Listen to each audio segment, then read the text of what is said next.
Hi everyone, in front of me I've got CUBOT Max 3 and let me share with you how to block a number on this device.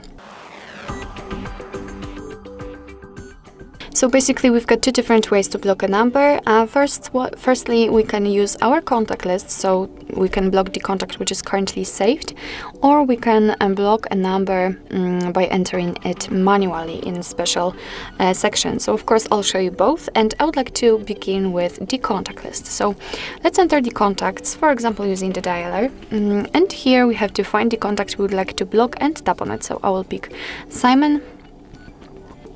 Now let's tap on the three dots icon in the right upper corner, and as you can see here we've got the option block numbers.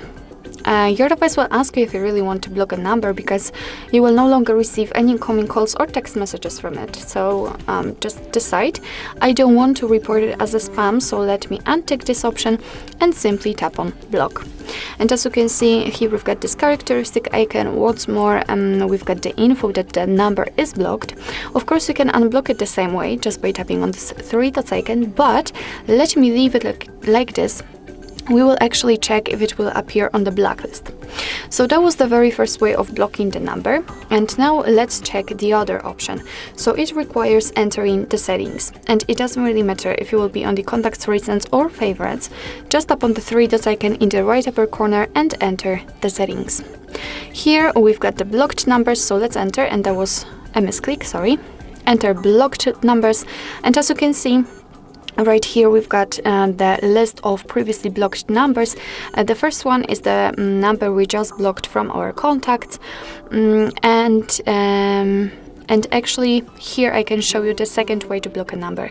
So as I said, we can do it manually. We can simply tap on add a number, and we've got a section in which we can enter the number. So as you can see, you do not have to have it saved or something like that.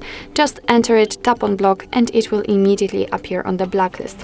What's more, here we've got the option unknown, which simply means that after activating it just by tapping on the switcher, your device will be allowed to block the calls from all unidentified callers, so it may be quite useful. Of course, you can turn it off whenever you want to. What's more, if you'd like to unblock the number, just tap on this X button right next to it, just like that. So actually that's all. This is how to block a number using two different ways in your CUBOT Max 3. Thank you so much for watching. I hope that this video was helpful, and if it was, please hit the subscribe button and leave the thumbs up.